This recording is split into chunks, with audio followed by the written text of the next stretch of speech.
welcome back to the Rebel Love podcast. I'm your host, Talia, and today my guest is Arielle Ford. Arielle is a leading personality in the personal growth and contemporary spirituality movement. Her mission is to help women find love, keep love, and be love. Welcome, Arielle. How are you? Thank you. I'm good. How are you? Good, thanks. I'm excited to speak with you today because we're going to be discussing everything soulmates, which is something that I'm very interested in, and I know that a lot of other people are as well. But before we get into the juicy nitty-gritty, can you tell us a little bit about how you got into your line of work, helping women? It was not on my to-do list, I can tell you that. I spent most of my life working in publishing as both a literary agent and a book publicist, and I specialized in self-help and personal growth and spirituality. So for many years, I worked with Deepak Chopra, Wayne Dyer, Marianne Williamson, Neil Donald Walsh, Don Miguel Ruiz, pretty much everybody in the space. And along the way, I woke up one day at the age of 43 and realized I'd forgotten to get married. So Wow. I decided to take everything I knew about manifesting and apply it to my love life to see if it would work. And it worked. It worked brilliantly and actually rather quickly. And it was about within 18 months I was married. I actually met my soulmate within 6 months. We got engaged 3 weeks later. And a year after that, we had 3 weddings. And 3 I weddings. had three Wow. weddings. Yes, I decided I wanted 3 weddings. It's like a whole different interview, but they were great. And I had no intention of becoming a love expert on any level whatsoever. But I sort of became the poster child for women over 40 looking for love. And they all started to ask me, well, how did you do it?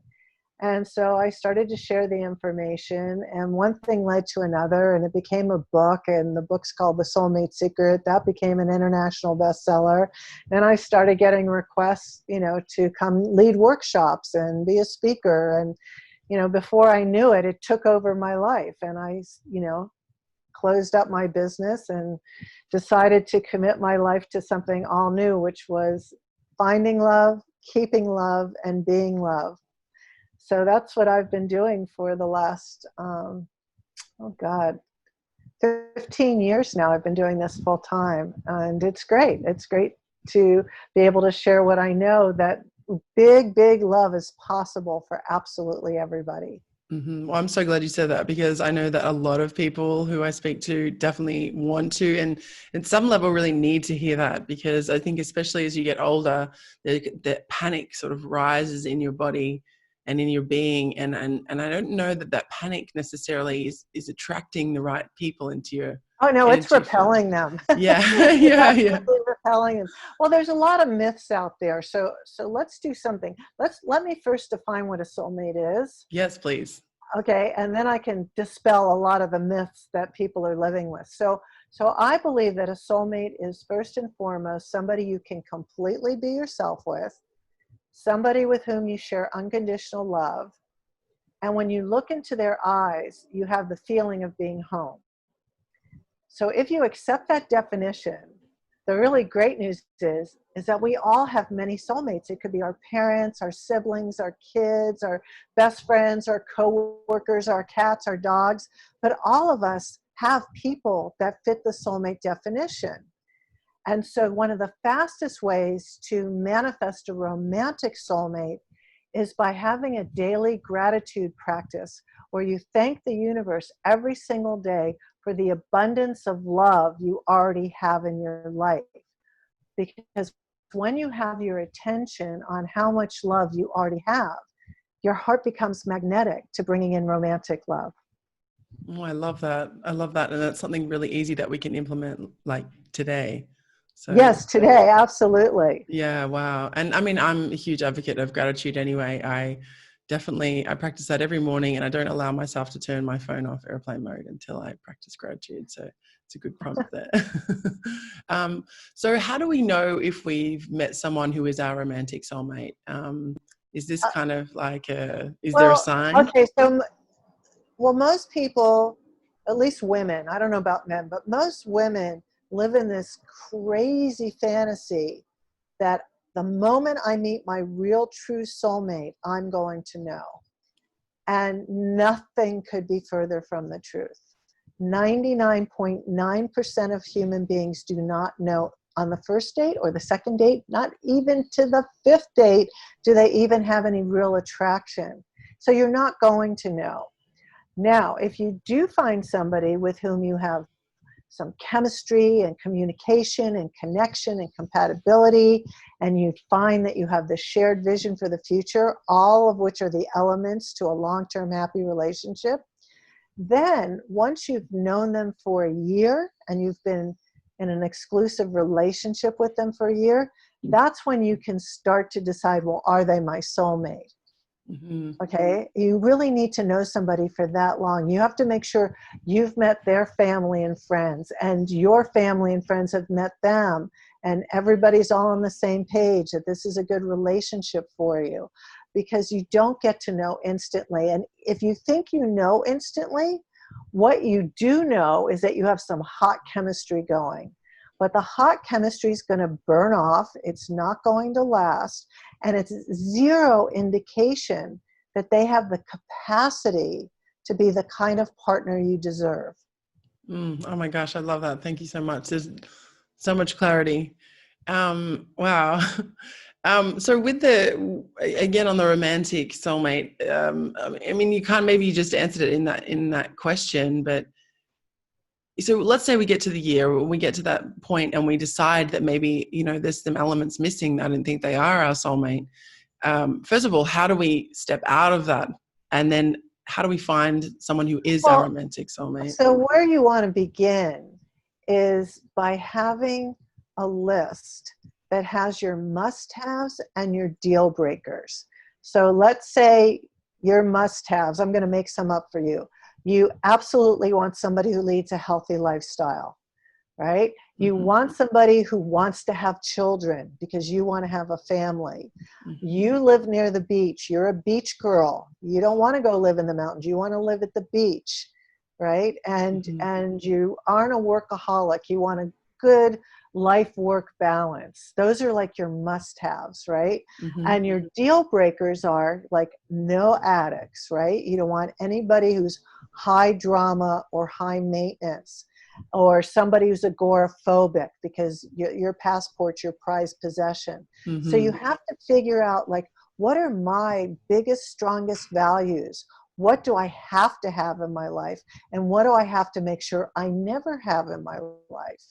Right? So you've got to have that kind of clarity before you even think about dating. And that way, as you're dating and you're getting to know somebody, if you meet somebody who's been divorced 3 times, already has 7 kids from 4 different women, right?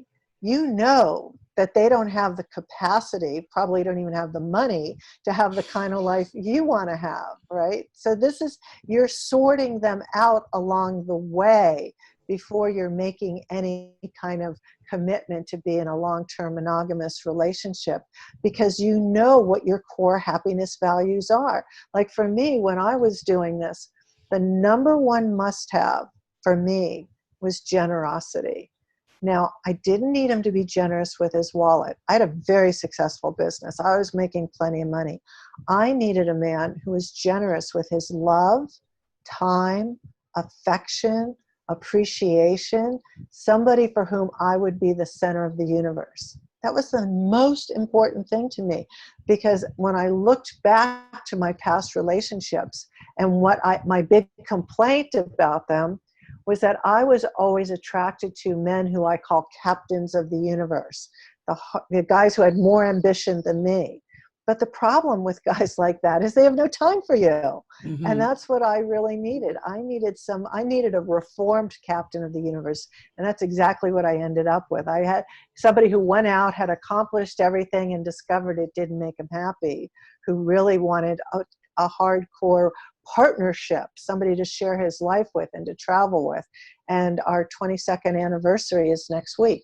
Wow, that's so exciting. One of the things that really stood out to me when you were telling me that story was that you manifested him. So, can we talk a little bit about that? Because I feel like a lot of people just fall into relationships. Like they find Yes. somebody and they just fall into it, and then they're like they wake up and then they're like, hang on a second, this is not what I intended. Right. Well, And then they're too that's far why in. the clarity is so important. You need to know before. It's just like if you were going to be looking for a job, would you just take any job? No, you know that, your specialty is online marketing and you need to be making 6 figures a year with a great benefit package and lots of paid vacation, and you want to work in an office. You don't want to work from home. You want to work in an office. You like that, you have all these criteria Mm-hmm. before you even go on the first interview. Mm-hmm. It's the same thing. It's just like walking into the coffee shop. You don't walk in and say to the barista, you know what, I'm thirsty. Who does that? No, you That's walk in very and say, true. I'd like a tall half calf decaf soy latte with 2 stevia and extra foam, Mm-hmm. right? And then 3 minutes later, you get your perfect cup of coffee. That's what manifesting is. So it's having clarity and then knowing a bunch of different tools to go out and date and sort. Now, the thing about this is you could have all the clarity in the world, but if you're living inside of a belief system, such as, I'm too old, I'm too fat, I'm too damaged, all the good ones are taken, the one that was got away, if those are what's driving you, God could place your soulmate at your feet and you wouldn't see him because you're not ready. So part of getting ready is accepting the fact that you are damaged goods. Okay? We all are. We're all perfectly imperfect. And your soulmate is going to be perfectly imperfect. And you need to just accept who you are right now. I didn't say you have to love every bit of yourself. This whole self-love movement is just a way for people to get rich that are teaching it. Nobody loves themselves 100%. What you want to do is make sure you're not into self-loathing, in which case you need therapy, but that you understand when you have a negative thought about yourself, you could just cancel it out. You could just say, oh, I know that voice. That's not true. Cancel, cancel, and go on to the next thing. Or, my dear friend Wayne Dyer had the best line of all. He used to say, don't believe every thought that you have. Mm-hmm. Mm-hmm. Okay, so just because you think all the good ones are taken, bullshit. It's not true.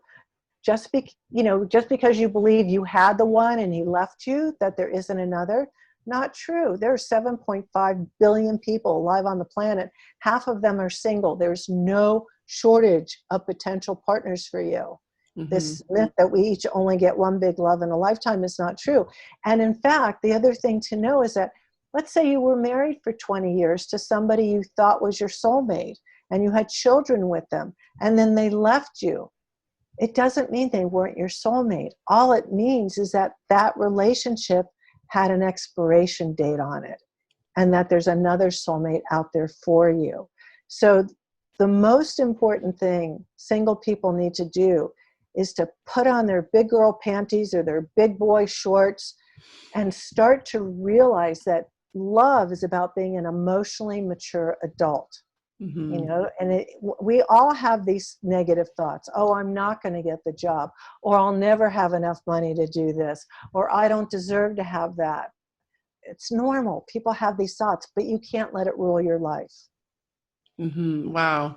Wow, this is so helpful. I feel like there's so many people living in those prisons of, I won't find him, he doesn't exist, I'm too old to this, to that. Let me show you a picture. I'm gonna tell you a quick story, and then I'm gonna show. I just pulled this out today, and I'll tell you why in a second. So, my mother-in-law was married for 55 years, and then her husband Wayne died, and so she was single for 5 years. And well, she had this dog Noodles, that was crazy, but she was alone. And she called me up one day, and she said, "I'm ready for a relationship." And I said to her, "But Peggy, you're 80. And she said, "Does that matter?" And I said, "Well, I guess not." And so I gave her sort of the crash course in soulmate secret manifesting. A week later, she called me up and she said, I have a date for lunch tomorrow. It's like, you do? How did that happen? And she said, oh, this younger friend of mine came over last night with her laptop. And I'm going to give you her exact words. She took me on the World Wide Web and we went to a place called Match.com. Have you ever heard about it? And I said, yes, Peggy, I have. And she said, well, there were 3 men in my category, the over 80 category. And one of them was a widower named John, who was a retired lawyer, like my dear departed Wayne. And she sent some information about me to John with my phone number, because of course, you know, I have no computer, I don't do email. And he called me this morning and we talked for 3 hours and we're going to lunch tomorrow. Well, lunch turned into dinner, turned into weekends together. They went on a trip from Portland, Oregon to a cruise around Australia together. Then he proposed, then they bought a cottage together on the grounds of an assisted living facility. And they had the most wonderful romance until he died of congestive heart failure and she died of cancer. And I want to show you a picture of them. Oh my gosh, that is so sweet. Oh my That's gosh, they look okay. so happy. Now I want you to notice. Now Peggy's 80 years old. Now she's not 80 like Jane Fonda's 80. She's a grandma, right? Like all of us have. So the story that I'm too old or I'm too fat or all the good ones are taken, Peggy is total proof that's not true. And I have like 10,000 other stories just like that. But I pulled that, I was cleaning something today and I found that picture. I thought, oh, I'm going to have to show it to Talia. Yeah, wow. I just love hearing those stories. I mean, it sounds like she had such a great attitude though. She let herself heal. She gave herself that time. And then she was like, all right, you know what? I've got life left. Let's live it. That's right. You know, and it turned out great. And what was really interesting was that she said to me, she said, you know, the thing that I like most about John is that he's everything that Wayne wasn't. She said, Wayne was a good husband and a good father and a good provider, but like men of his generation, he wasn't very expressive. And goes, John tells me every day how beautiful I am, how sexy I am, how much he loves to be with me, and he loves to converse with me. He's very chatty and talkative. So she had 2 soulmates in her lifetime, 2 very different men, but that's what she needed at that time in her life. Yeah, wow, I love that. And I really love that as well, you know, trying all the different flavors. Like, why not have somebody who has those different traits that you haven't gotten to experience before? Because I feel like when you're around different people, they also evoke different parts of you. So you get to be this new version of you that was always there, but maybe it just never Yeah. came out so much. My friend Allison Armstrong, who's a great relationship teacher, she says that women have to stop looking for the hairy version of themselves. You're not looking for somebody who's just like you, right? You want somebody, you know, you need to know what your traits are. Do you want somebody who's kind and compassionate and devoted and fun to be with? And, you know, if you're athletic, you know, will they go skiing with you? That's why you have to really think this through. You just don't want to leave it to chance. You don't want to go to the coffee guy and say, I'm thirsty. Right. You know, Yeah. you I need to love that. place your order with the universe. I love that. I love that. So I'm feeling like the first step is just get clear Yeah, on that what it is is that you want. clarity. Clarity is absolutely essential. And then you have to manage your mind and manage your beliefs. And then, how much time do we have? We got a few minutes, right? Yeah, we got a bit more time. Okay. So Law of Attraction 101 states, we draw to us the people, places, and experiences that match our state of being. So if our state of being is, I'm loved, I'm lovable, love is there for me, that will be your experience. You know, if you're thinking, oh, I'm a loser when it comes to love, it's too late for me, that will be your experience. So one of the ways to make manifesting work for you is to put yourself on a daily basis into the feeling state of love and gratitude. That's why gratitude is so important. And feelings don't happen in your head, which is why visualizations don't work. You know, we all know how to visualize. Oh, I'm visualizing myself driving down the freeway in a convertible BMW. All those pretty pictures in your head. Oh, I can smell the leather seats. I can feel the wooden wheel, you know, and as I'm driving. But your feeling state is, I can't afford it. I don't deserve it. I'm never going to get it. So your feelings are wiping out your thinking. So I coined a term called feelingization, where I take people with a closed eye guided thing from their head to their heart. We go into the heart. We re-experience feelings of love and appreciation and gratitude. And then we drop in our desire for love and start to imagine what it feels like when you're with your soulmate. What is that joy and excitement and exuberance and satisfaction and safety feel like, and be in that feeling state? And that's the place from which you manifest. Wow. And if you're feeling that every day and you're practicing these things, I know it would just become more like second nature, and then that person would step into your life. Right. And I have recorded dozens of these, and I give them away for free on my website. So if anybody wants to try these out, they're usually about 8 minutes long. They're totally free. It's soulmatesecret.com, soulmatesecret.com, and there's a tab that says free stuff. So go to free stuff and check it out. Perfect. Thank you. So what happens if you find yourself in one of those relationships that you just fell into? So where somebody who's listening to this, maybe they're like, oh my gosh, I didn't manifest, I just fell, and now I'm here. Is there a possibility to change that relationship into a soulmate type of relationship? Or is that something where you're kind of like, okay, you need to I think that sounds reassess? like a lot of work, you know?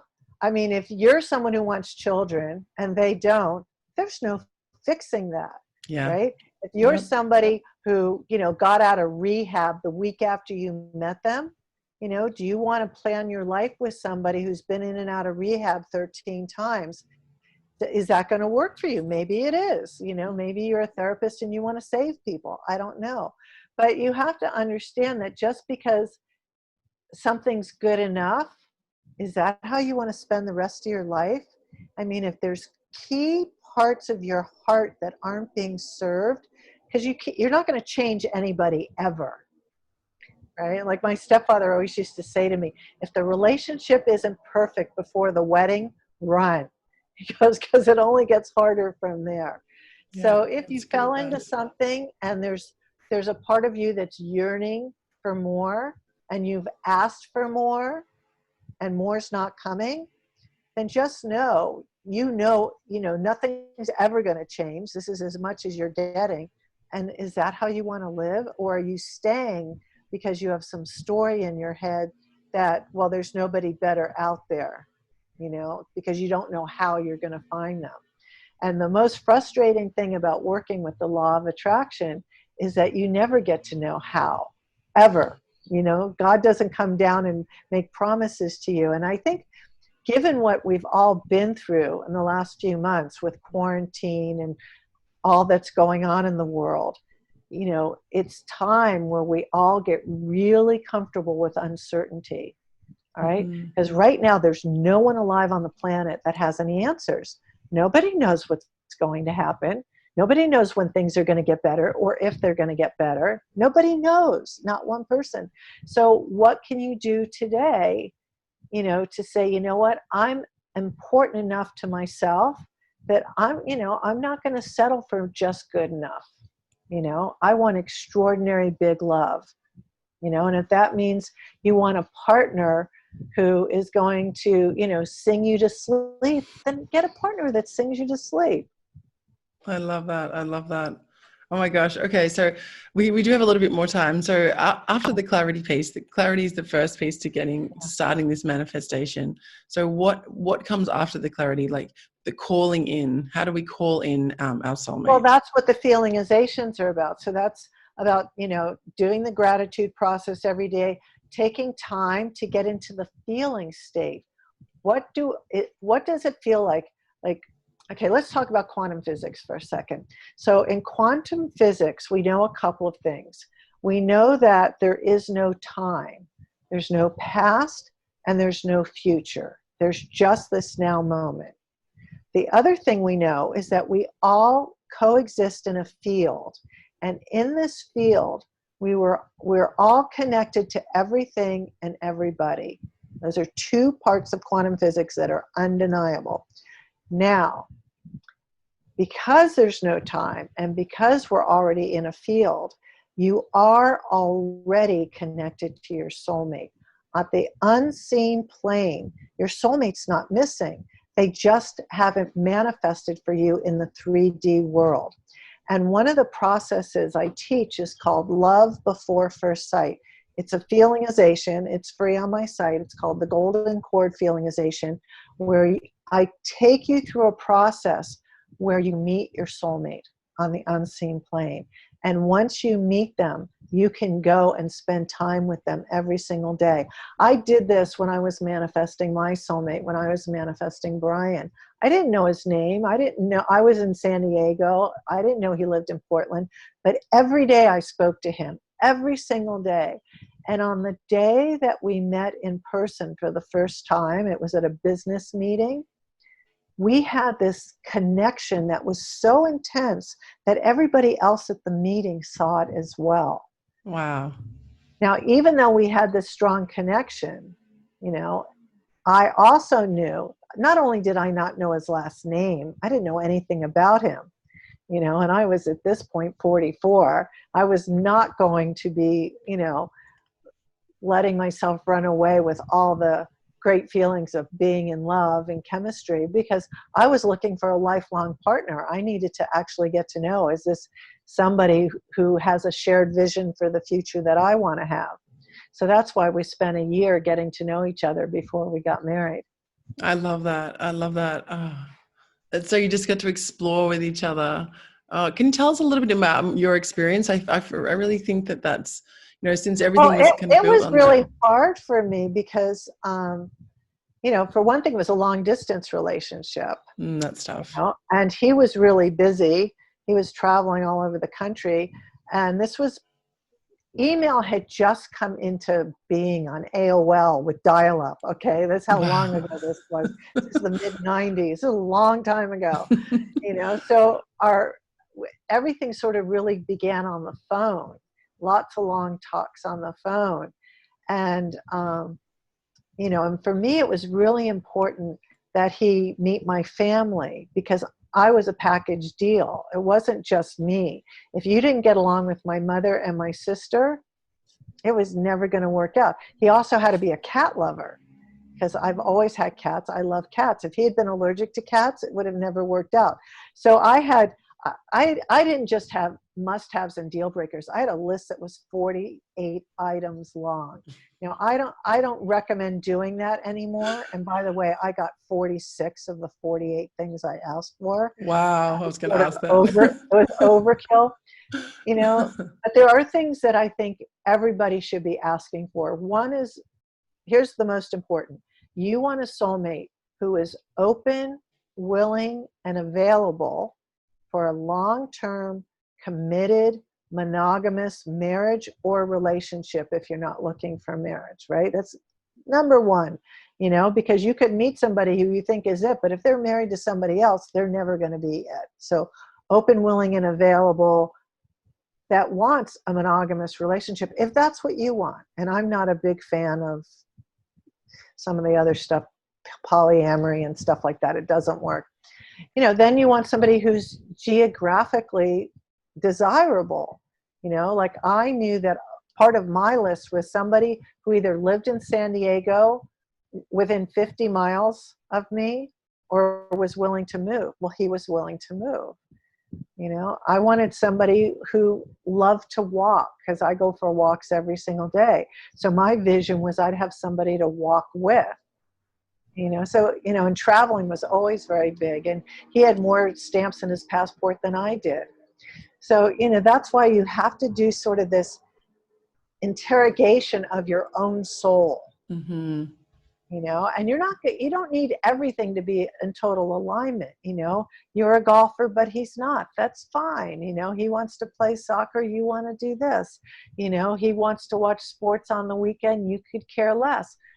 Great. Just figure out, what 15 minutes every weekend are you willing to sit and be company during a game or something like that. You want to be interested in what they're interested in, but you don't need to be twins. Right. Actually, so just expanding on that, yeah, how much wiggle room is there within that framework that when we do that searching? So if, obviously if someone wants to have children, someone doesn't want to, that's obviously a pretty big deal breaker. But if every single thing's in alignment, but they don't like cats, then. Well, for me, I knew cats would be not loving cats would be a deal breaker. Mm-hmm, mm-hmm. It just would. Ever since I was a baby, I've had cats. They're like, Mm-hmm. that I'm a writer. The cat's my muse. I have to have cats. So that would have been a deal breaker. Yeah, right. But Right. Okay. That's why you put it into the must-haves and the deal breakers. And if you have 4 or 5 must-haves and 4 or 5 deal breakers, that's pretty much enough. The things I would leave off, like you don't want to say, okay, my soulmate earns $250,000 a year. Right. Okay, why is that not necessary? Well, if you look what's happened to the economy, at least in my country, they could have been fired and have no. So what you must have is somebody who's financially responsible. Right. Because Mm-hmm. money comes and goes. The market goes up and down. Jobs come and go. So the actual amount they're earning is not guaranteed. Mm-hmm. But financial responsibility after a certain age can't be taught. That's a value that you want to share. Those kinds of things. I have one friend who was a total vegan, only wears organic cotton clothes, woo-woo, new age to the max. Went to her 20-year high school reunion, ran into her high school boyfriend who, the chemistry was still there. They had both had divorces. They got together. Now here she is, Miss New Age woo-woo, super careful about everything she eats or puts on her body or cleaning products, recycled toilet paper, the whole 9 yards. And this guy smokes pot, smokes cigarettes, motorcycle repairman, has a lot of hunting rifles and a hunting dog, and goes hunting every morning. The good news is he doesn't kill anything he doesn't eat and consume. Now you would think, how could this ever work? Right. And they just had their 10th anniversary. They couldn't be happier. She was accepting him for who he is because he's a good man, doesn't share her spiritual values, but it doesn't matter because he's conscious. He's a conscious man who lives his life on purpose, and he treats her like a queen, right? Mm-hmm. But if she was like a lot of LA New Age girls, oh no, I could never be with somebody who does that. No, that's just very judgmental. Yeah. Well, for him, spirituality is walking through the forest at sunrise, hearing the leaves crunch beneath his boots, or coaching Little League, or driving her mother to the doctor, so one of the things to really look out for is, where am I being judgmental, or where am I being spiritually arrogant? And I also like to think of it of, what am I missing? Where am I missing the beauty? As I was seeing someone who, he really found joy in the little things, and it was such a beautiful reminder. He would just do things like, he'd get up in the morning with his slippers on and his dressing gown and he'd like potter downstairs and have a cup of coffee, and he found joy in these small things. Or he'd go and sit outside and he'd really slow down. And I really loved those moments, because I was like, it was such a nice reminder. So it's kind of like, how can I find joy in the things you're doing? And if I can't find joy, what's going on there? Am I being judgmental, or am I missing something? Right. And one of the things to think about is, am I a better woman because I'm with him? Is he a better man because he's with me? Because you really want to uplift each other, because what we're looking for here is a best friend, a lover, a cheerleader, a safe place to land. We were talking about earlier, well, how do you know if they're your soulmate? Well, the first question you want to ask yourself is, do I feel physically and emotionally safe with them? On Maslow's chart, safety is the number one thing all humans need. So if you're with somebody who's got a really bad temper and you're walking on eggshells and you don't feel safe, it's not going to ever get any better. And do you want to spend your life in this, adrenaline fueled thing like, oh my God, what did I do? What did I say now? That's a form of abuse. Yeah. And you're certainly not going to relax into the love, that's for sure, if you're in that state. Right. So as we begin to wrap up, I just want to ask, is there anything else that we need to know or that's really useful for us to know in this manifesting process? Yes, that is, you could be totally clear on what you want. You could talk to your soulmate every day. You can do all kinds of prayers and rituals and light candles and chant. But if you never leave your home, you're never going to meet anybody. Right. Now, it's different right now because lots of us can't leave our homes. But I've been telling people lately, now is the best time ever on planet Earth to meet somebody, because online dating is very available and video chatting is very acceptable.